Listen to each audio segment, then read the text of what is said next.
जय माताजी मित्रों। तो तमाરું સ્વાગત છે અમારા નવા વિડીયોમાં।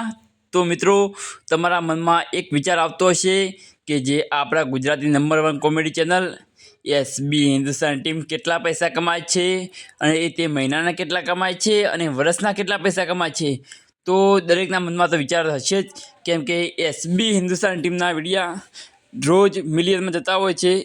તેનો ડેલીનો વિડીયો હોય તે 1 મિલિયન પ્લસ જતો રહે છે। તો તેઓ કેટલા પૈસા કમાય છે, તો તે બધાના જ મનમાં વિચાર આવતો છે। તો મિત્રો, આજે આપણે તેની વાત કરવાના છીએ કે કેટલા પૈસા કમાય છે। તો મિત્રો, વાત કરીએ કે એસબી હિન્દુસ્તાન ટીમ જેનો વિડીયો 1 મિલિયન પ્લસ હોય જ છે, અને યુટ્યુબની ઇન્કમની વાત કરીએ તો મિત્રો 1 મિલિયન પ્લસ વ્યૂઝ જાય એટલે કે લગભગ એક વિડીયોમાંથી તેઓ 30થી 50,000 વચ્ચે જ કમાઈ શકતા હોય છે। કાં તો તેનાથી વધારે કમાતા હોય, કાં તો તેનાથી ઓછા કમાતા હોય, પણ કોઈ આ અંદાજે રકમ છે અને તેઓ મહિનાના લગભગ 20થી 25 લાખ રૂપિયા કમાતા હશે। તેનાથી વધારે પણ કમાતા હોય અને તેનાથી ઓછા પણ કમાતા હોય। આ કોઈ ફક્ત ફાઇનલ ઇન્કમ નથી।